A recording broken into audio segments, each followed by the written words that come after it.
E olha, o Piauí vem registrando aumento no número de casos envolvendo colisões com postes da rede elétrica. De acordo com o último levantamento da concessionária do setor, foram registradas mais de 300 ocorrências de batidas em postes. Isso causa interrupção do fornecimento de energia. Isso só nos primeiros 4 meses deste ano, um aumento de 32% em relação ao mesmo período do ano passado. Vamos conversar então com a Gorete Santos ao vivo para trazer mais detalhes. São muitos prejuízos, né, Gorete? Quem bate num poste, num acidente num poste, traz prejuízo para a rede elétrica, para a vizinhança, mas também tem as responsabilizações, né? Bom dia, Gorete. Tem sim, Aline. Bom dia para você, bom dia a todos que acompanham Notícia da Manhã.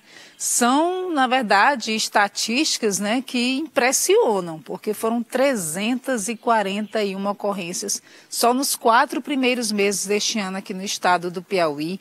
Em abril, para você ter uma ideia, foram 90 registros, isso é mais de 70% em relação ao mês de abril de 2023. Então, são muitas ocorrências e muitos os transtornos também. A gente vai conversar com Abraão Galeno, ele que é, na verdade, executivo de estudos operacionais da Equatorial Energia, trazendo informações para a gente acerca dessas consequências todas, né?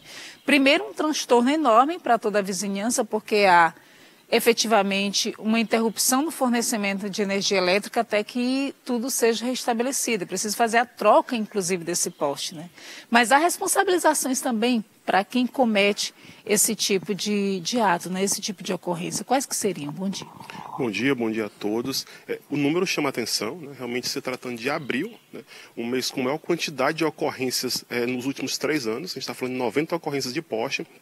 E claro, é um tempo maior para a recuperação. A gente precisa entender que existe um período que a perícia precisa avaliar o ocorrido, liberar a área para que seja feita a troca do poste, dos cabos e tudo que foi envolvido. Então, normalmente são ocorrências que demandam mais tempo e demandam mais equipe especializada. Consequentemente, o nosso consumidor fica sem energia por mais tempo. Tem um tempo médio?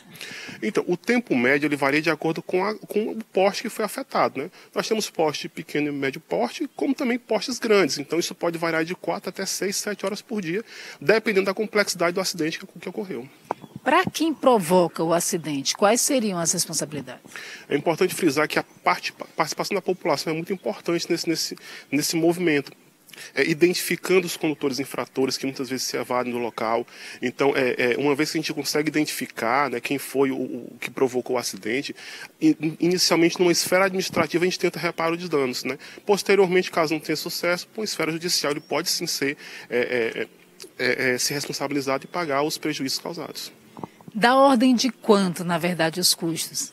Nós podemos chegar de custos que variam de 6, 7 mil reais até a 100 mil reais, dependendo da estrutura. Então, estruturas de maior porte, de linhas de transmissão, elas podem sim ter um valor bem maior, próximo ao que eu falei, a 100 mil reais. Ou seja, isso significa também que muitas vezes essa conta pode ser paga até pelo consumidor, né? Porque fica para a distribuidora, quando não se consegue fazer com que esse responsável quite esse débito e, consequentemente, acaba repassando para o consumidor. É um prejuízo mútuo, né? Tanto para o consumidor, que fica sem energia, para a distribuidora, que vai ter que arcar com aqueles custos naquele momento. Mas o importante é a gente identificar que as causas desse acidente, quando mapeadas, elas são sempre as mesmas, né? E repete-se ano após ano, que é o excesso de velocidade a trânsito, o uso de celular e a famosa embriaguez, né? Então, normalmente são esses 3 fatores e a característica dos acidentes são quase as mesmas, aquelas finais de madrugada, final de semana, que corroboram com esse tipo de causa, né? A embriaguez, o celular e o excesso de velocidade. E vale a gente lembrar também, enfatizar a questão dos riscos, né? Quando isso ocorre, principalmente nesses horários, na madrugada, final de semana, muitas vezes as pessoas não se dão conta do que está acontecendo e aí esses fios se rompem, provocando um risco à vida também de quem passa pelo local, né? Qual que deve ser a conduta de quem está perto de uma ocorrência dessa? É boa observação, porque a nossa ânsia em auxiliar, né, ajudar naquele momento difícil é muito grande. Então a gente tem de chegar, pegar, tentar resgatar. Então qual é a dica? É nunca chegar próximo.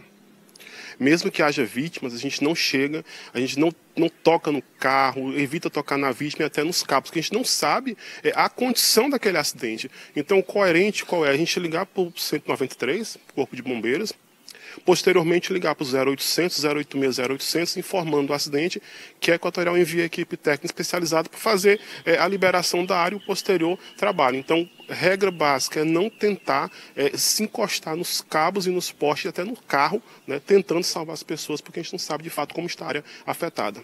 Isso tem ocorrido com maior frequência aqui em Teresina e no interior do estado também já há muitos registros. Teresina, capital, maior quantidade, maior fluxo de veículos é sempre a primeira colocada. Então, Teresina é a primeira colocada. Porém, cidades como União, José de Freitas, que são em torno de Teresina, também entram nesse ranking aí de acidentes com postes na rede elétrica. Quero agradecer então a Abraão Galeno, ele que é executivo, né, de estudos operacionais da Equatorial, trazendo para a gente essas informações, uma grande quantidade realmente, com aumento de mais de 30% em relação ao mesmo período do ano passado, só no mês de abril, na verdade muito maior esse registro, mais de 70%, Aline. Para você ter uma ideia, em abril foram 3 ocorrências em média por dia, né? Então realmente muitos transtornos, principalmente para quem depende da energia que está ali naquele local que foi impactado. Aline.